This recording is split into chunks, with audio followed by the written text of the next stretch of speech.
with that, like being a tech or being a bassist or being a musician of any kind of being in a band, you're going to find a common theme here, right? You're going to find that these people who are trying to reach these goals, they're always practicing. Mm-hmm. They're always working on their craft. They're always techs are always building stuff, right? Mm-hmm. Static X guitar tech, Shoddy, Mm-hmm. he in his off time, he was building guitars for people, trying to Yeah. entice, like being That's what creative during these that's what non-tour atheists are. times. He was taking old parts and building guitars and selling them to show people his work. So maybe that leads to him teching a gig later on, you know, or getting someone's guitar collection to show up to his garage, you know. Yeah. Yeah, that's what Ace does. He's built a couple of guitar cabs and or amps, a couple of guitars, and it makes it, you know, it makes it better for him to do that. So he knows it through and through. You know, One he's of the first things reverse engineer these things. You know. one of the very first things I did with my first guitar, was I took everything. I took all the strings off. Mhm. I took it completely apart. I took all the screws and I pulled the pick guard off. And the only thing I didn't take apart was those two wires that went to the input jack. But I like took it all apart. Yeah. I like took the neck off, everything, and I Yeah. put it back together. Yeah. My dad and I worked on cars, right? So it was like it was so natural, and Yeah. it seemed it wasn't a whole car. It was just a couple, two pieces of wood and some screws, like, and a Yeah. piece of plastic, like, you know. Yeah, it's not that hard. But you do need to know. So like, yeah, kind of what we're talking about being a, you know, pro level. Sometimes you're gonna have a bass tech. Sometimes you're not. Sometimes you're gonna share a bass tech with the drum tech, or a tech with the drummer. So knowing your equipment is should be at the top of your priority list. However, if you get a really big gig, there's going to be a really awesome tech that can take care of everything that you need. So you take it how you want to, And I've but also had I'd to rather be be informed. I like it's to my own detriment, right? Like when someone doesn't know their stuff on a big tour, like the tech will pick up the slack, right? Mm-hmm. Like, so if I didn't know really my bass rig, or if I like sucked at hooking it up and couldn't tune my bass for shit, Mm-hmm. um, then my tech would pick up the slack. But me being who I am with the way I am with gear, I like it. I take it apart, I fix it, I use it, right? I just know my way around it. I get it. It's like I'm Mr. Tinkerton. Mm-hmm. Um, because of that, I can do. I like to do my stuff. I take care of my stuff. My shit is done. And what's awesome about that is if when you're in the scenario like you just brought up, where you're a bassist and your drummer, and maybe on the Nita Strauss tours we have one tech, Yeah. whole band. Mm-hmm. So much of that show relies on the person whose name is on the banner. Mm-hmm. Okay, I'm just gonna. Mm-hmm. It does, right? Um, the more that we can do as musicians and really know our stuff, if I can do my own setups and my own intonations and everything like that, and then I can have all that stuff done while the tech's running around doing the lights and the drums and the this and the that. If I am done with my stuff and I can lend my hand to helping him with the lights, Mm-hmm. or hooking up Nita's pedals, or tuning the guitar, or anything, that's when you get a show. Like, I can't stress this enough. Something I really, really, really learned, and something I love about your band, is that you just need to have all the cogs of the same wheel, Yes.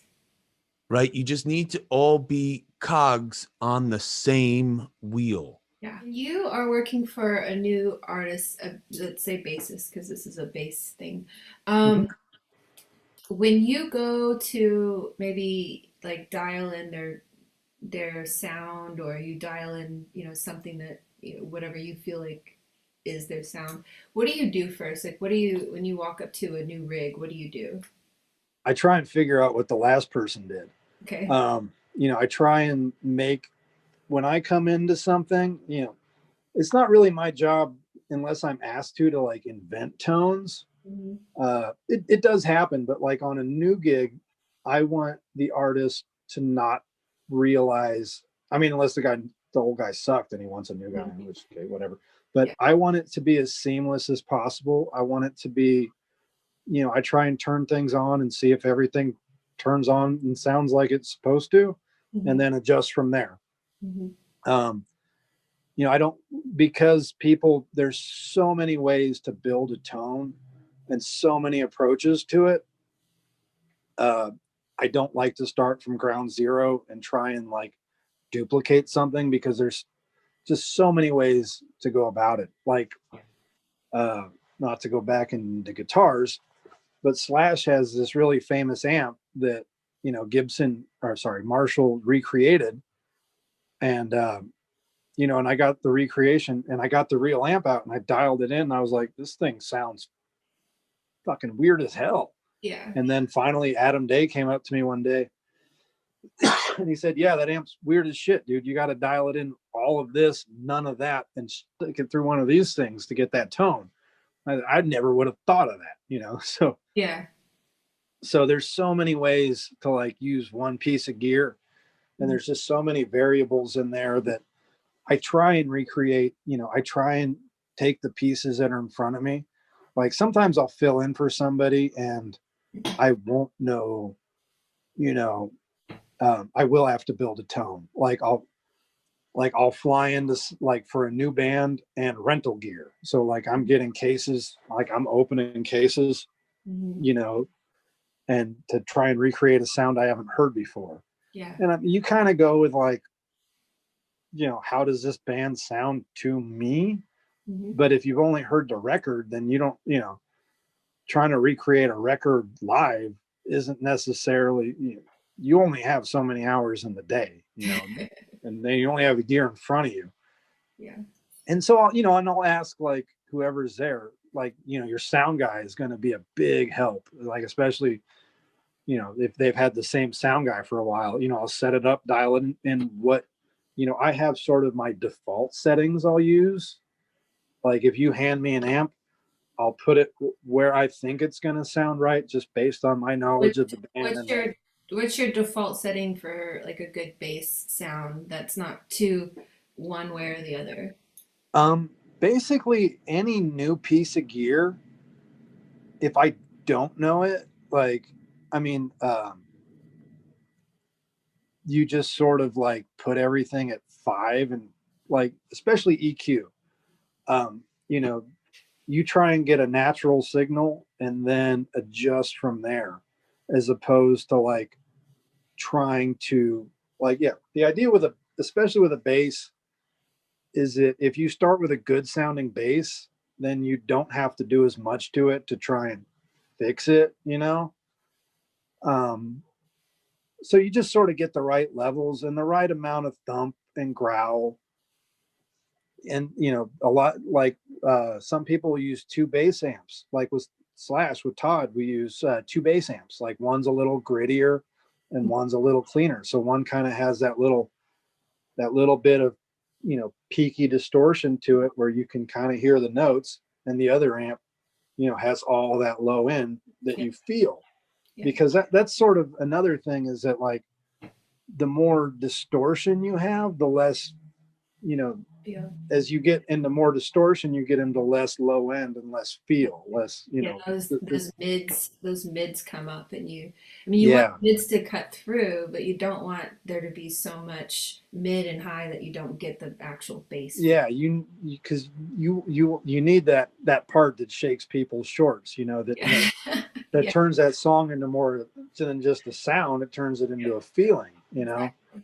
Just a few years. Luckily, I'm not, grandpa or nothing, but she's younger than me and she's done so much more than me. And so I didn't look at age or gender or anything else. I looked at a phenom who's been doing all the things that I want to do, looked me in the eye and was like, you should probably do this. You know what I did? Exactly what that person told me to do. Yeah. Yeah, when I started playing bass and I told my mentors, because I've always had a few mentors, really awesome mentors. A couple of them we've had on the show. I asked them, what am I supposed to do to get better? And they all said the same thing: play with better people, play with as many people as you can, take as many gigs as you Play can. with better people, play with worse people, just play with more Yeah, people. you can learn a lot from worse people too. And also, you can teach them, you can help them understand music better, to play with you better, and that will help you be better. If you play with the drummer who falls off time every time he does this one roll, you know, if like I'm always the guy on a stage that when something like that happens, like I'll become the stage conductor. If I'm able to fix it, I'll become the stage conductor to fix that moment. If it was my mistake, if it was this person, it doesn't matter. Whoever's mistake it was, like Yeah. we all got to come together in those moments. So even if you're, you know, the best player in the band, I'm sure that there's something that you could become better at. And one of those could be is like being the stage conductor, being the guy who fixes, you know, the mistake that happens, being, you know, being the guy who, when the Most, singer trips over the mic, the kick drum mic, and you're the bass player, you run over and you use your foot to put the mic back. You know, yeah, like little stuff like that, right? but there's usually in a band the musical director, like the guitar player, the singer, the bass player, whoever is chosen as the musical director, and they really need to just have respect, and you need to respect them, and you need to respect the singer and where you stand on stage, and you need to respect everything that's Right. So we wanted to jump into that. So in all these gigs that I've had to take and you've had to take, there are certain times when, yes, you say you're supposed to say yes to the gig, and when you do, you're supposed to do your best job. And sometimes that means learning trial by fire what to do and what not to do in that band. I have happening. absolutely been let go from bands for being too much of a performer. Yeah, and I've been hired by bands because of that same thing. I've been yelled at on stage for not performing enough, and then I've also been talked to about doing a little less performance, and each Yeah, one's and something that we were talking about right before we started recording this podcast is when I was on my second tour with Nita. Both Johnny Young and I are both insane performers, yeah. and not just players, but performers. Nita is also an insane performer. I swear, like I could bring my A++ game every night.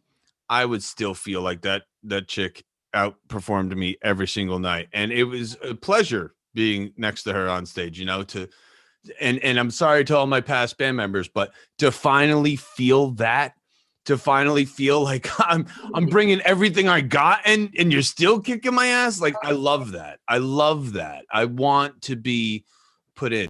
Um, but because of that, sometimes we would play these gigs, and there'd be like subwoofers and stuff in front of the stage. And so we'd go in, and when you get hired by a band, you want to be the best for them. Like that's what you want. You want to be the best for them. And so Johnny and I, in the first couple of shows of the tour, we would like jump up on these monitors and stuff like that.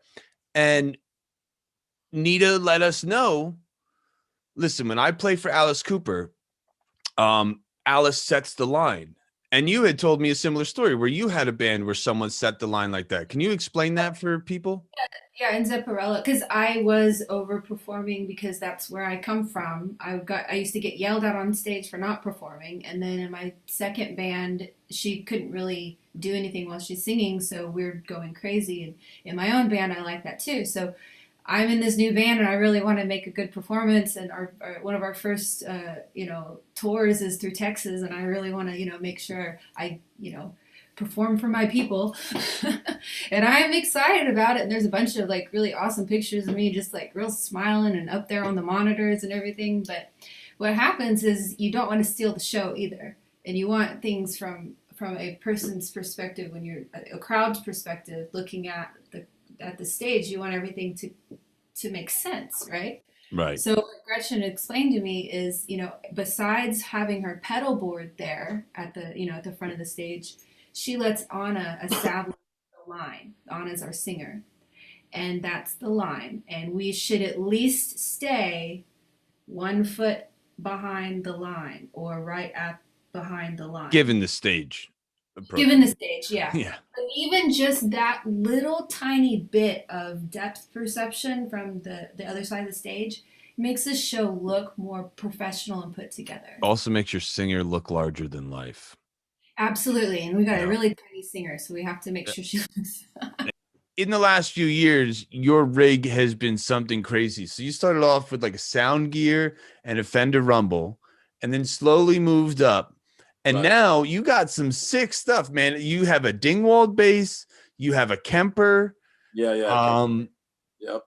You have I know you were using a Sans amp. Right, yeah. What does your rig consist of now? Right now, it consists of the dark glass 900-watt head. Right. Which head is it? The Omega? It is the Omega, correct. The Alpha Omega head. And it's 900 watts. I want one of those so bad. Yeah, man, they're awesome. It's definitely the modern, I would say the modern day bass sound, especially for metal. But it's very versatile though. Like you get. I wanted to get that for Nita. I wanted to get that head and then the pedal. Yeah. The BK7 pedal. And the BK7 pedal, right? Yeah, and Lauren was gonna hook me up with the deal. I met him at NAMM, and he was gonna hook me up for the Nita Strauss tour. Was that the owner, Castro, or Lauren? Lauren, my bad. Lauren. I don't know what his last name is. I just know it was Lauren. But I had just bought this Axe-Fx for these Michael Graves shows that I never used because I no longer played in the band. So like, I really wanted to buy that, but I couldn't justify not using this thing that I already spent like that same amount of money on, you know? I know. I was going to spend double the money of what I had already, like, and then it would have been cool, but it was like, it sounds so awesome. I just got to use what I have, like, I have it here, so you can always test it out for yourself. And thank you. And I love the Axe-Fx too. And the other thing is, it's like, that's awesome. Being a guitar player at heart, it's really cool to just have my guitar channel right there. Yeah. Like it's cool to have, guitar bass. Yeah, dude. It's amazing. It's amazing. Yeah. But so I use that and I run that through a Sans amp, and that's the so you go bass into the Sans amp and then into the Alpha Omega. Yeah. And now when you do that, do you do a mic line out of the Sans amp also? No, I don't. You just use the Sans amp as a preamp. Yes. Into the Alpha Omega. Into the Alpha Omega. And then for sound, are you using a mic or are you using the DI out of the Alpha Omega? DI. And are you running a cable or are you running a wireless? I'm running a wireless. What wireless? Line 6 G90. Line 6 G90. So line 6 G90 into the Sans amp, into the Alpha Omega direct. No, sorry. No. So it's from the input into the output of the Sans amp, and then from the Sans amp all into the wireless. Yeah. And we both use different resources. So let's see, we got Twitch. Your own personal website, right? So you do really great with your own website. Thank you. I had built it myself and I man it myself, and I find that going in at least once a week or twice a week and just cleaning things up and making sure things are running correctly, making sure everything looks good on the screens, making sure the correct things or the right things are at the top and the right things are at the bottom. If you're I am not that active. Yeah. Active. I do believe in a good website, and I do like update it. I try and update it more than once a year. I try and update it every 3 to 6 months. I really do. Yeah. Sometimes I do the little things, like I'm supposed to have updated my bio for like ever now. Yeah. But yeah, like I do some of that little stuff. I've changed around some pages, but mostly my old singer Alex, she, like, I don't know, back when I first started my solo band, her mom was supposed to like build my website, Yeah. and she just, I don't know, didn't show up. And I was like, what the hell, you know? And Well, Alex is like, listen, I'll fix it. And she just does a Squarespace thing. And so like, I'm bringing this up because my friend felt bad her mom didn't do it, right? And had no idea what she was doing, Mhm. and just Googled it, Mhm. found Squarespace, found Wix. We decided on Squarespace, and she sat there and she built it and she dragged and dropped, and we figured it out there. And every time that we redo this, Mhm.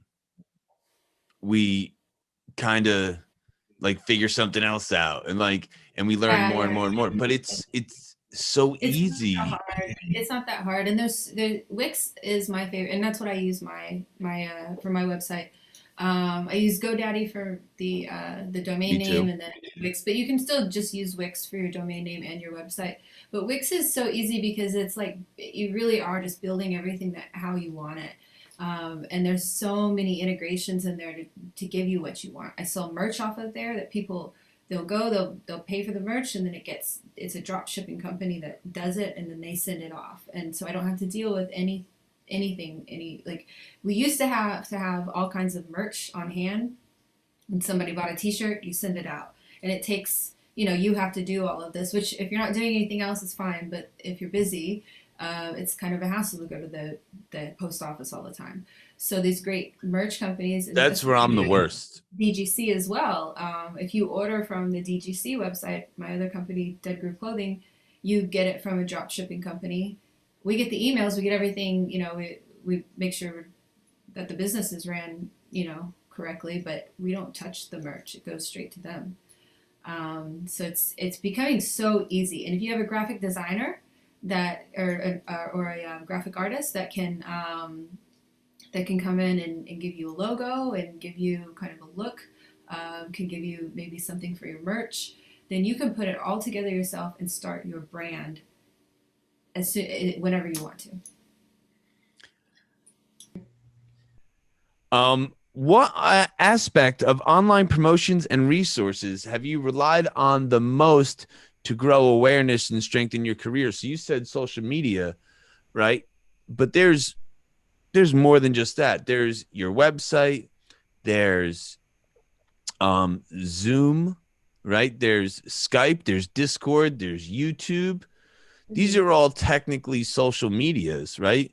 Even Zoom, if you have more than one person on a Zoom call and you have your own Zoom like conference room, it's almost the same as having your own Instagram page or your own chat room, like I'm so old that, we used to have chat rooms on AOL, and I would be like in like the New Jersey rocker and goth like chat room, and people would start these things and people would come around um and they would just come to common ground, and that, so out of all of these things, out of all of these resources, which would you say have worked the best for you?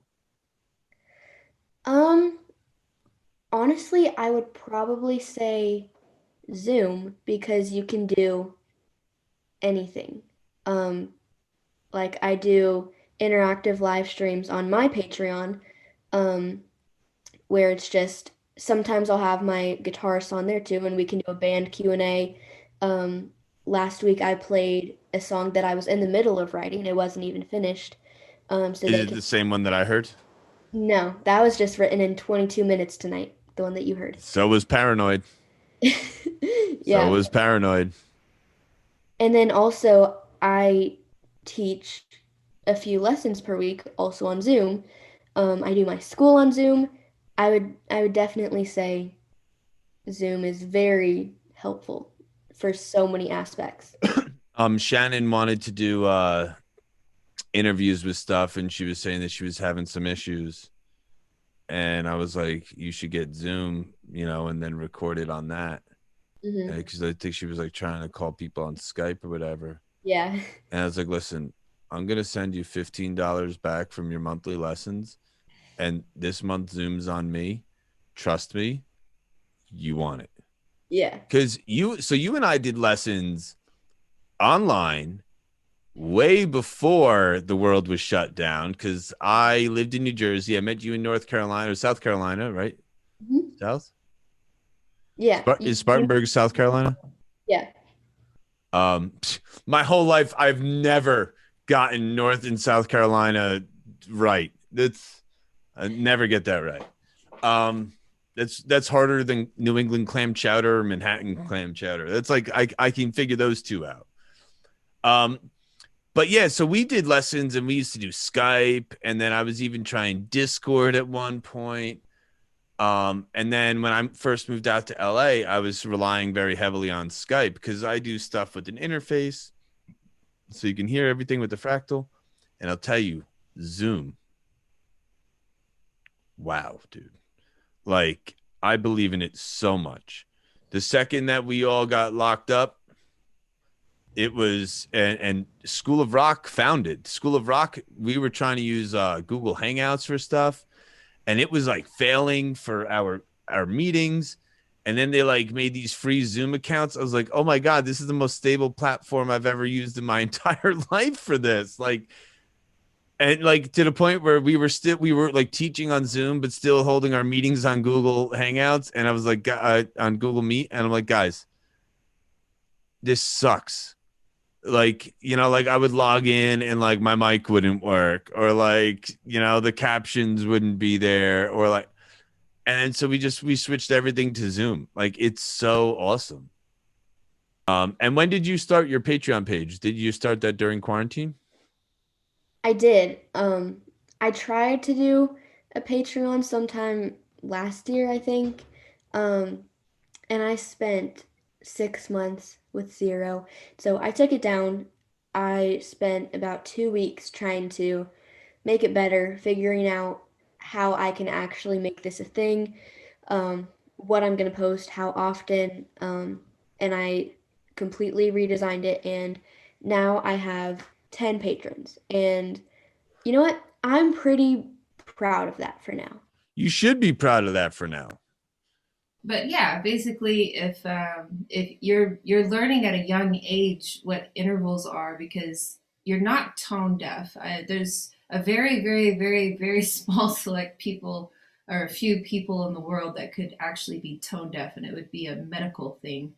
Um, so you can understand a song, so you would know intervals without even knowing what, if I said, oh, this is an interval between this note and this note, you would already pick up on that, because that's what the brain already does. So starting out with any instrument with simple tiny, small patterns like that, with the intervals not being so crazy and vast, and also not fat, the rhythm not being very fast, your brain picks up on it. So it's good to I start. have some great stuff You have some. that Holly is going to edit in right here. Perfect. And it's going to just show you what we mean by intervals. Some of it's going to look like alien language, and some of it might look like something, but these are just resources online. If you go to Google and you look up intervals, you can find tons of resources. I can promise you guys that anything I don't know, when I hear something and I'm like, oh, what was Rick Beato talking about in that lesson? Like, what is this dominant 7 sus 4 flat third chord he was talking about? I literally just type it into Google Yeah. and I look up chord diagrams and I look up images and I look up articles, right? Um, any of this stuff that does sound like that you guys want to take from these podcasts, look it up, like try and figure out what we're saying. Put your questions in the comments below, right? Ask us, we'll put it into an episode. But if you hear something and it's kind of cool and you're like, hey, I how am I going to do that? Type it into Google. Yeah. Just learn it. Yeah. Just learn it. Go for it. I'm sure there's a course on it somewhere. Yeah. It's like when you're learning a new language, you really just have to be very interested in in the dialect and the words and what is this called and what is this and how, Well, what I is don't have a teacher, right? So I am a teacher. You are a teacher, Mhm. but I am also a student and I am a Yeah. lover of music and melody. And I More, don't have anyone to give me assignments. yeah, I think we're more of a student than we're teachers. Honestly, I think we're Yeah. Oh, dude, I'm learning all day long. I'm learning all day long, even when it's like writing my own stuff. yeah. Because I want to always be better. It's just I've had this addiction where, and this comes along to being a multi-instrumentalist. Mhm. Um, I've had this addiction to really just want to know. Yeah. I just want to know. I want to know all the ins and outs. I picked up a guitar and I picked up my bass and I was like, "Oh, this is so cool." And I wanted to learn that control, right? Yeah. It's not just going into the gym and lifting weights, right? That's like punk rock or thrash metal. But when you want to when you actually I actually want to just I love sitting down behind my guitar and like having a random song being on and being able to just play on top of it. Maybe I figure out some of the chords, maybe I don't, but I know that what I play goes with that song and I like it. And like I love just jamming on it, whether it's bass or guitar. I've always loved just honing into that song, like almost to get Bruce Lee about it, right? To become one with the song. That doesn't just mean that you're learning that person's parts, right? Mhm. But you're also learning how to put yourself into it, like a good bass player should do. Yeah, absolutely. You don't just play to the song. You don't just always just follow the guitar, right? Mhm. Sometimes you have to add to the guitar. Yeah, yeah, and that's what Tony and I were talking about. Being in the headspace of a bass player. A real bass player that can Right. take Headspace is so important. can take that song to the next level. You're listening to a song, you're like, I can do this better, and then you do it better because you know that the feeling of the song needs to be manipulated in that way. And that's what's so great about being a bass player is that we do manipulate the feeling of the song. We have complete control over that, and We have control over the hips, baby. it's awesome. Um, when I play bass or I'm composing my part Mhm. for a song for bass, I'm the bass player. Yeah. I I think I think it's a Mhm. different headspace. It really is, and you know it takes me a while to get there, and maybe I just didn't have the time to Mhm. really when we're in the studio and it's costing money and yeah, I probably could have taken, well, probably seriously would have taken me 2 days Mhm. of playing along with the track, composing, feeling it out, and then executing that, right? Like actually recording it. Whereas a guy like Tony Hall, Mhm. it just comes out of him because Yeah. that's what he does. He oozes And bass.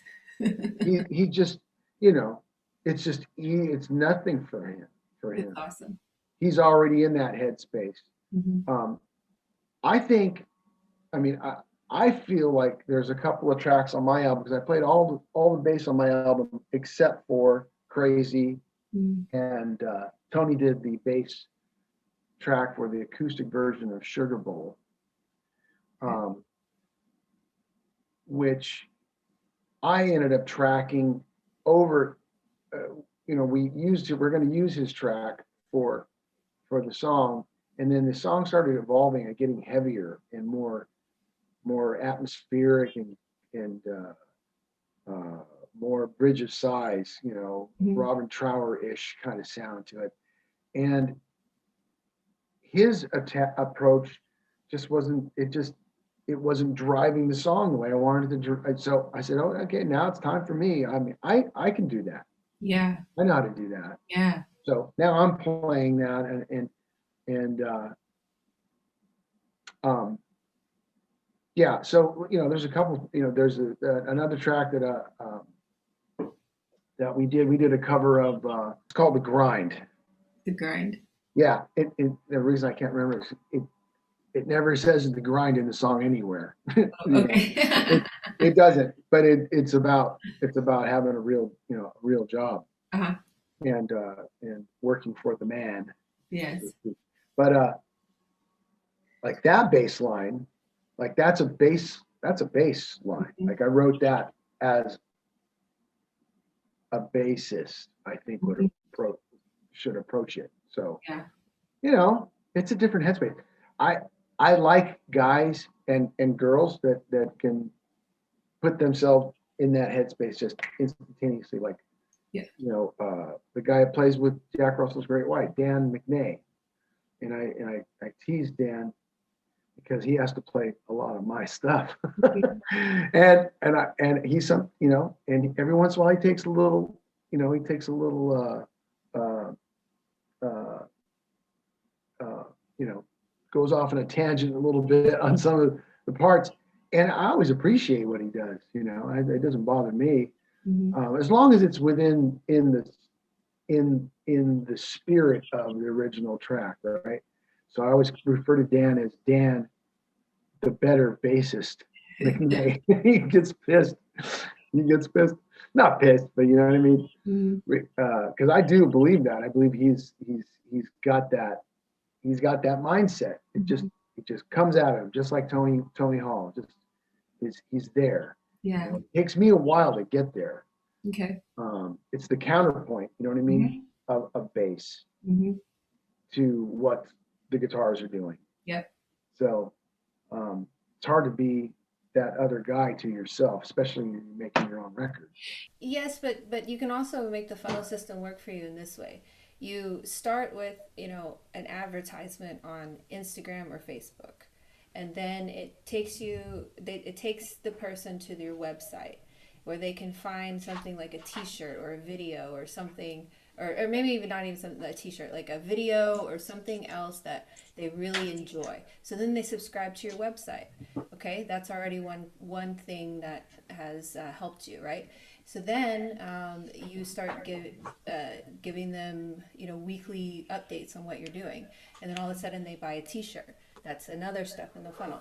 And then they want to take lessons from you. So that's another step in the funnel. And then your final step is whatever your biggest package is for your time and your creativity and your help, which you only need a few people to buy. You only need a few people to really invest in that. And then there's a bunch of other people at the top that are helping. But the funnel is, you keep the ideas, and then they start investing more and more. Well, and so that's and part of my like little bit theory is that's how bands work anyway, right? I just scaled everything that a band Every does business. Yeah, every business. down to myself. And that's, that was the approach that I took from it. I didn't go to business school. I don't have a business degree, but I can tell you that I used to have to grind at jobs that I hate, Yeah. and now I play guitar for money. Yeah, yeah, yeah. And that's the truth. And And like, it's like I think we talked about, like, when in business school, when you first go to business school, they talk about widgets. Like that's the first thing that they talk yeah, about. it doesn't matter what your business is. And I always knew that in the very beginning, that it doesn't matter if it's an album Yeah. or a piece of pizza or or a complex piece of engineering or a pen. It's a product is a product. You can make a Yes. product. Supply and demand, and that's the ABCs of business right there. You have to find people who have the demand for your product, give them the supply, and it works every time. You just And so, yeah, we have all these tools where we can funnel, right? And so, both everything that we're talking about is being what? Becoming an entrepreneur, right? yeah. That's what we have to do. We have to think outside the box. I was talking with my son's mother, and she was saying like you're very innovative when it comes to a problem. Like I don't believe in can't. Like Mhm. can't is worse than an F bomb to me. Like Yeah, yeah. it's just I had an English teacher one time. She had a can of soup or something, and she had an eye on it, and she put it at the front of the class, and she's like, "This is my I can. Everyone, let's say it together. I can." Yeah, that's awesome. True. I mean, it's true. Like you can do anything you want. Really invest in that. And then there's a bunch of other people at the top that are helping. But the funnel is, you keep the ideas, and then they start investing more and more. Well, and so that's, and part of my like little bit theory is that's how bands work anyway, right? I just scaled everything that a band Every does business. Yeah, every business. down to myself. And that's, that was the approach that I took from it. I didn't go to business school. I don't have a business degree, but I can tell you that I used to have to grind at jobs that I hate. Yeah. And now I play guitar for money. Yeah, yeah, yeah. And that's the truth. And like, it's like I think we talked about, like, when in business school, when you first go to business school, they talk about widgets. Like that's the first thing that they talk yeah, about. it doesn't matter what your business is. And I always knew that in the very beginning, that it doesn't matter if it's an album or a piece of pizza or or a complex piece of engineering or a pen. It's a product is a product. You can make a product. Supply and demand, and that's the ABCs of business right there. You have to have people who have the demand for your product. Give them the supply, and it works every time. And so, yeah, we have all these tools where we can funnel, right? And so everything that we're talking about is becoming an entrepreneur, right? That's what we have to do. We have to think outside the box. I was talking with It's basically all I'm really doing. so like on those shows, you guys had people all over the stage, right? There was like some shows, there was like mountains of dudes like crowded all around the stage, tons of people moshing all over the floor, beer flying everywhere, right? Yeah. Yeah. So like when you're on tour in 20 years, what kind of gear do you like try to use so that way you can battle those kinds of conditions that people don't even understand? Like you really don't understand what all that beer and sweat and testosterone does to like amplifiers. So I try to keep, everything as far back as possible. Two things that I use that I need that's like I can't play without. And I had to actually ask Craig because he's the gear guy, Right. So I was just like, because I remember he, when he joined the band, I don't know, a year or so later, maybe 2 years, whatever. He's like, yo, I had this wireless pedal. It's great. And he's just like, it's a tuner. You hit the pedal and it shuts everything off, and then you can tune right there. And he's like, it's great. It's really affordable. And I was like, that sounds like a good idea. The Shure wireless, right? Yeah, the Shure. Yeah, the Shure. It's like, it's amazing. It's like two pedals in one. And it's like tuner, wireless, and like you hit the button, it shuts it all off. Like it's like boom. It's amazing. It's like it's really helped, because like I mean, throughout the years, like I've had cords pulling out, you know how it is on stage. It's just crazy. It's insane. Yeah. Then you get the drunk friend from behind the stage who runs up to sing gang vocals, trips over your cord, pulls it out. Yeah, there's always that idiot. It's true. So, So you found using a wireless really helped? It's like your buddy from the neighborhood who doesn't know any better. And it's like, he doesn't know. He's hanging out. He's a dope in the corner. Tripped over the cord. Whatever, But, but the wireless is. And then two other dopes try and come and plug it in and don't know what hole. They're like. Yeah. Well, you're like, God. Yeah, it's like, that goes. So that eliminates that, the wireless really helps, Yeah. They're pretty affordable these days, even, I mean, I think the whole unit costs like fucking $500-600. It's nothing, you know what I mean? To really step up your game. You know what I mean? If you Yeah, ever play, $500 for like a wireless that's pretty much where you want to be, and it's fine. cool. It's not a lot of money. It's a fucking good investment. Nita uses that Professionally. same wireless in stadiums. I Yeah. think I like played stadiums with them, and I never had a problem. I think fucking the great. only gig she said she had an issue with where it wasn't strong enough was maybe something like WrestleMania. Really? I could be half wrong on that, but I'm pretty sure like that might be the only, because that's like really far. You know what I mean? Yeah, it's very That's far. like it's that walkout. And she, yeah. I don't think I'll ever get to do a walkout like that. So, dude, but, like, could you imagine like an Agnostic Front show and like just pictures of your fans? like the Iron Maiden stage where everything like pulls out, and you can have your own like walkway. Like that's insane. It'll never happen. It'll No, never huh? happen to me. I mean, holy shit! I don't think that'll. Well, ever dude, happen. almost. You got so you just one of your last shows, like before all this craziness, was you guys played for the Misfits. Like I was trying, dude. I Yeah. tried to sweet talk all That was you pretty guys. I was cool. like, yo, you guys know you need like a guitar tech on that show, right? Like, like, come on. But you guys just played Madison Square Garden, like. No, we didn't play Madison Square Garden. We played the one in Philly. Oh, I'm sorry. I'm so sorry. Philly, right? Yeah, Whatever. that's a big show. Yeah, it was huge. Show. Yeah, it was Yeah. definitely a stadium show. They don't it's have their own walkways and stuff, but were the giant pumpkins on the stage? It was cool. I mean, to be honest with you, it was a really great show for us. Anytime we ever try to do something like that, something always goes wrong. But we just we played. It was them and the Dropkicks, and the Dropkicks, like their crew, they took care of us. You know what I mean? We did sound check with them. They're the best. You know, like they really they stepped it up, and we sounded great out there. Everyone loved it. You know, it went well for us. It was like everybody was just like, you know what, like they enjoyed it. You know what I mean? It was like a really perfect opening act for them.